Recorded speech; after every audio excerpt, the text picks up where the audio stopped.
be broadcasting video later in the day, and for some reason my video sound has been working great all weekend thus far, but I need to do some testing. So you'll have a little bit of music in the background, David, but if you want to like give a sneak preview of Hasmukh and what you're planning to do, yeah, you can kind of give a sneak preview while you'll see some things on the screen and such, but I want to test the music app. totally. So at 8 a.m., about 25 minutes, Hasmukh is going to be giving us a presentation on living and learning with nature. And I had the fortune of visiting Hasmukh's homestead in India. And he is just working on some amazing building designs, implementing permaculture principles all over his landscape, creating intentional communities, places of education for travelers, locals, everyone. He takes in animals. He's just an amazing guy. And I think we all are going to learn a lot from attending his talk. And he also has some amazing philosophies, and there were many nights I could spend all night talking to him on his ideas of living with nature versus against it. So I think it's going to be a great talk, and I can't wait to hear from him.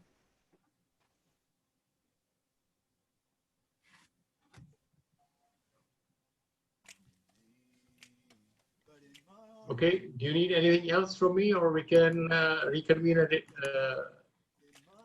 after the breakfast break is over? Yeah, I think we're taking, on the schedule, it appears we're taking like a 24-minute break, and then at 8 a.m. our time, which is in 24 minutes, whatever that is for you, 12 and a half hour difference, you will then be on for your hour talk. Okay, so, look forward to it. Yeah, us too. So for now, grab a snack bar, or if anyone has anything, and we'll all enjoy. Come alive, come alive, come alive, come alive. The sun still rises, the forest comes alive. The land brings out its nature rises, the drums their voices sound. Here I see singing has come again. The sun still rises, the forest comes alive. The land brings out its nature rises, the drums their voices sound. Here I see singing has come again.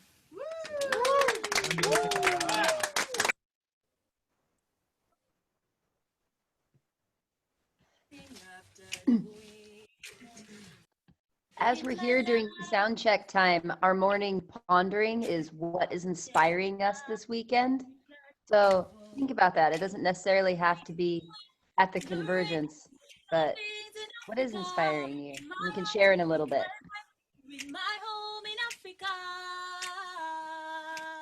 The sun still rises, the forest comes alive. The land brings out nature rises, the drums their voices sound. Here I see singing has come again. I've run through sorrow, been told to never give up.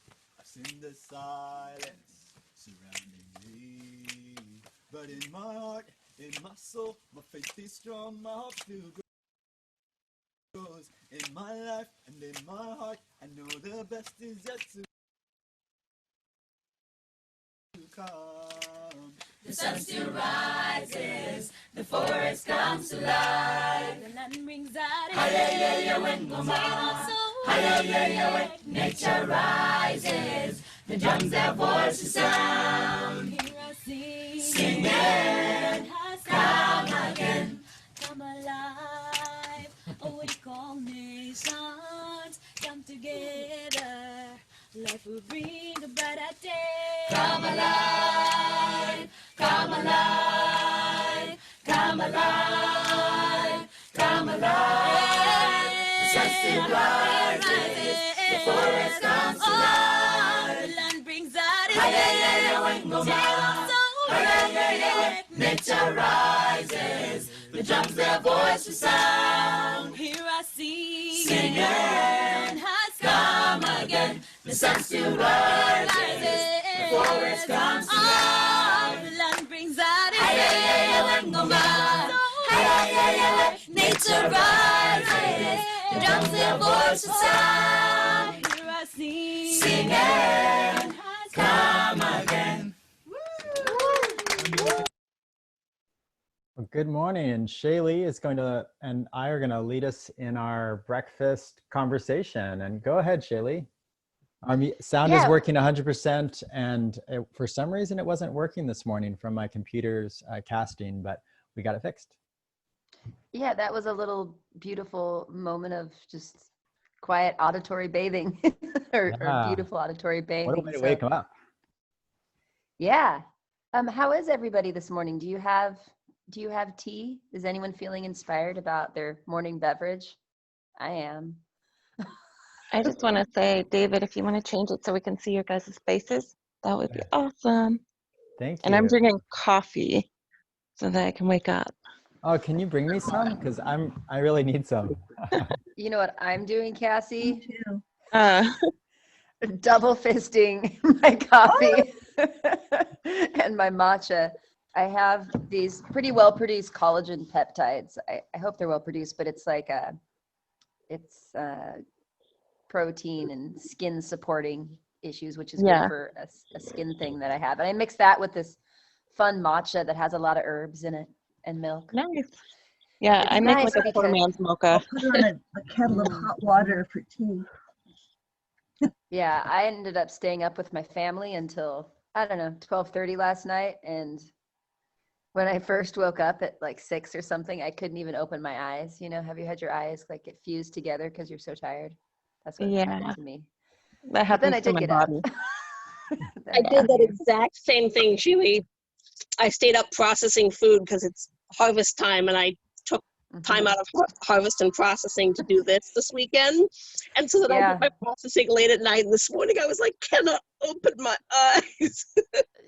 Yeah, very much so. I live on a farm and we don't have I have no internet at my house. So where I am in this really unique building, I'll give you guys a little tour of. This is the barn, and my very wonderful, unique, I don't know, farm lord has this wonderful habit of going to thrift stores with his mother and buying what he considered fine art, and it was just stacked up in a big crowded mess in here when I first moved here. So a friend arranged them all on the walls, so they're kind of painted with paintings, and it's a beautiful space. I have internet here. It's cold, and this is where we do our homeschool. So I have to, just like the Convergence, I have to drag myself out of my sleeping cocoon and run off to meet the people at the morning circle, which is far away in a random outbuilding. So it really feels like the Convergence to me. I have to brave coldness and rain and all those things, but I have my tea that makes me feel wonderful. Yeah, this is matcha with a lot of herbs mixed in. I think right now it's got turmeric and anyways, I don't need to go into the list, but it's really a nice thing to do for all of us who have herbs, is to dry them and powder them and mix them in with matcha or cocoa or some other kind of strong flavored thing as a way to get a bunch of nutrients in our body. We're kind of a lot like plants, and if I can say a thought for a moment, that our body is only made out of what we put into it, just like plants are made out of what's in the soil. And we can't be made out of anything else. So let's be like really mindful of what we're putting into our body, just like we're mindful of what soil our plants are growing in, or lack of soil if they're in like a water medium with nutrients. But that's all they really have, is their own ability to grow, and whatever compounds we give them, may they be good. Any other buddy want to share on what's inspiring the morning? Is it your drink? Any of the presentations be really exciting? We've gotten so many wonderful comments in the chats. I'm glad we're saving that, and I'm just so thrilled we're all here. I would say for me, we had a photo come in yesterday. I did the kids program, and it was kind of interesting to just have conversations with kids, and not necessarily about permaculture, but about what's going on with them and letting them kind of lead the discussion.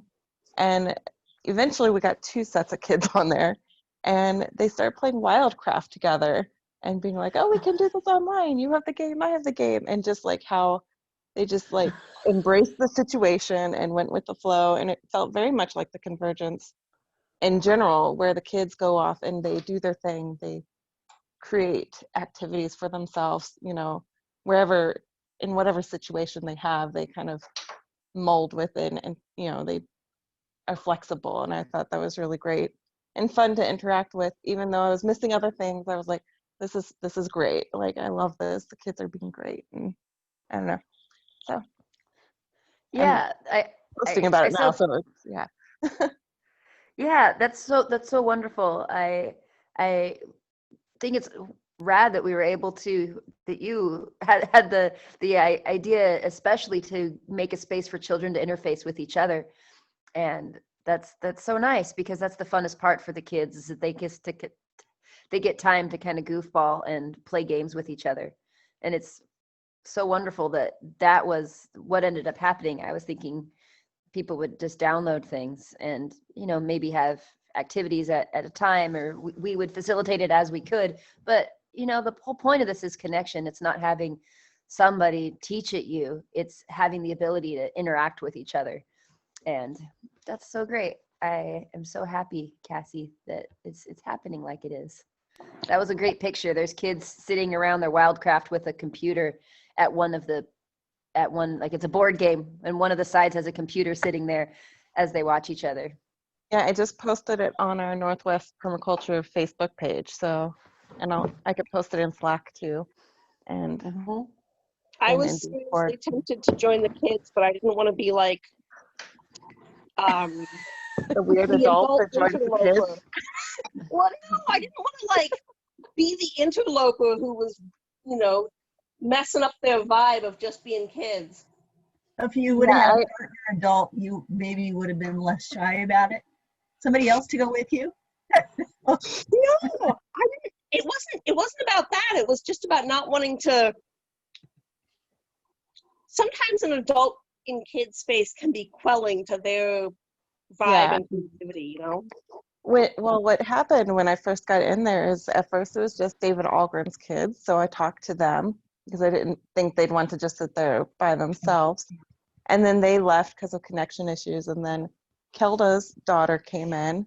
And so I talked to her for a little bit. And then David Algren's kids came back. And so, like you, Sylvan, I just muted myself, turned my image off, and just let them talk, because they, you know, kids have their own way of interacting. And as an adult, it's really interesting to watch them interact online, because it's such, like, we as adults, like, we're like, okay, we can adjust to this, but you don't, for me, I don't often think of kids adjusting, but they do. Like, they adjust really well, and they like to them, they've been doing Zoom now. Like, some of them have been doing Zoom for calls and, you know, Facebook time, you know, FaceTime and different things. Like, so they're used to it. They're like, oh, this is part of my life. And so I thought that was just, they didn't let the computer stop them from playing a game together. You know, like, oh, you have that game too. Okay, you set yours up, I'll set mine up. And they got really excited. And it was just really fun to watch and like see that exchange. Yeah. So I have one of my neighbors here at the community I live at has a 10 or 11-year-old, I think he is now. And since he was 6 or 7, he and his cousins took a small amount of their allowance every month and put it into a pool. And when they had a reasonable amount, they formed a nonprofit charity, and they meet every month online to figure out where to donate their gathered funds.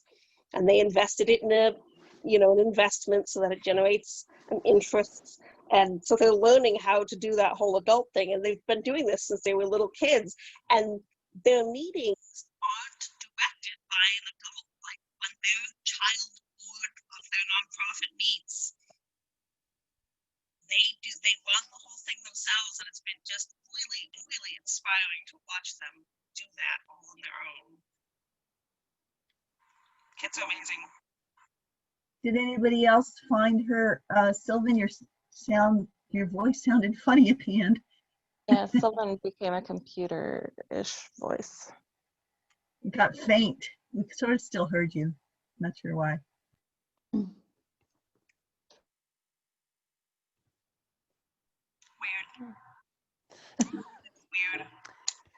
Technology. I have a question. I have a question. I'd Yeah, like you all to yeah. troubleshoot with me. So I'm in Rishikesh in India, and I just bought some potted flowers, and the monkeys are trying to get into the soil. They keep coming up and pulling the soil out. I think it's to get to the roots. Has anybody encountered that before? I think there's probably it's either the yummy roots or a mineral in the soil, but what I've found to be somewhat helpful with just any old animal that does that is to put chilies right on the soil, and then it's sort of like the deer and the peanut butter on the electric fence. They will get into that area and it will burn their eyes and burn their mouth, and then they will stay away. There's maybe some other strong odor things that could work. Like some deer repellents have rotten eggs and things, but you don't want that in a potted plant that's near your house. I would try chilies, really hot chilies. I love spicy food. But Yeah, if you have unless to there's keep in spicy mind- monkeys. It's exactly where I was going. I mean, we're talking about Hey. India here, Shaylee. So Yeah. how can we do a design There's that chili around here. maybe they're But gonna like really spicy, like burning spicy. You make it ridiculously spicy, and even if you like spicy things, but it's going to totally burn your eyes. I don't know. I'm just That's totally what I would try. I'm totally pulling your leg, Shaylee. They could be spicy monkeys. Okay, yeah. but Really aggressive. Is there any other suggestions? I mean, it's a good in general of what do you do when an animal is getting too close to your plants. Does anybody else have Well, tools? I would I mean, everything in permaculture, like I would observe them, like watch their behavior. What do they avoid? Like, you know what they like, so then look at what they avoid, what do they not like, and then, like Shaylee, you were talking yesterday about you plant your kale wildly in the forest because the deer don't know that pattern of behavior. So maybe just like kind of like planting plants near things they hate.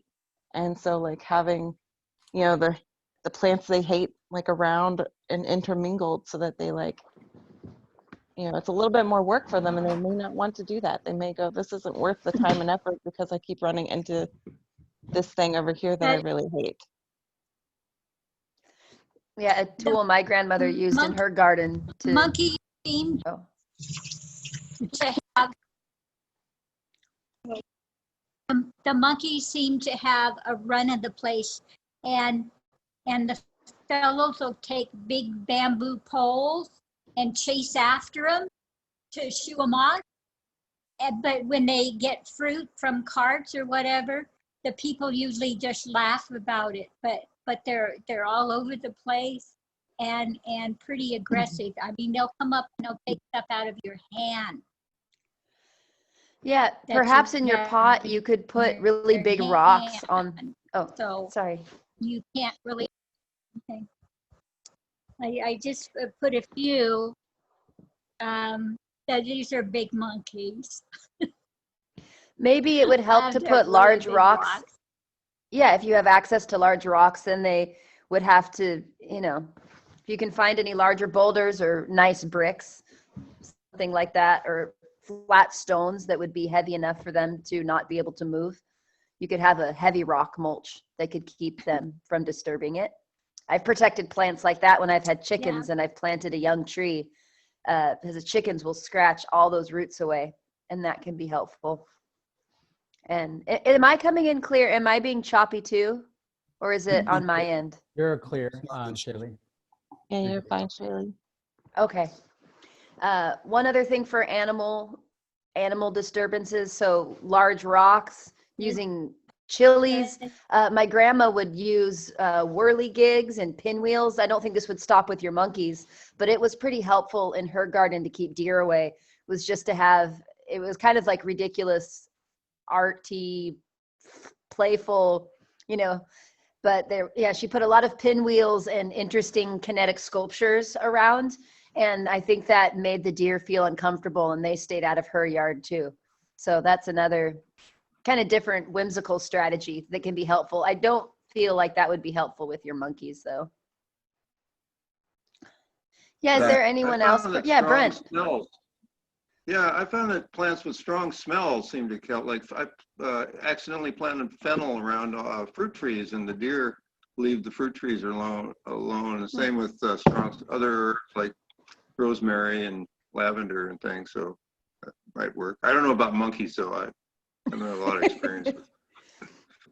Yeah, it's nice. A lot of those herbs are so wonderful to integrate into the edges of our landscapes or around orchards. They grow really without much care. They can, I feel like it's more likely in Washington or in the Northwest that we have spacious landscapes where we do want food, but then there's pockets that we want to kind of be maintained without a lot of work because we just have ground that we want to stay healthy and a part of the useful system and not really need our maintenance.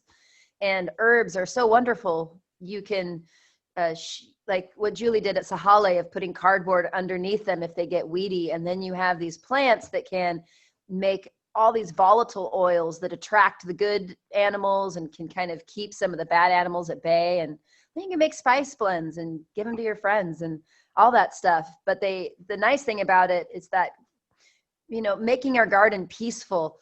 When we plant our food forest, do we want to have all the stuff that we have to really like care for and kind of watch for the first few years, or do we want a landscape that matures and really takes care of itself?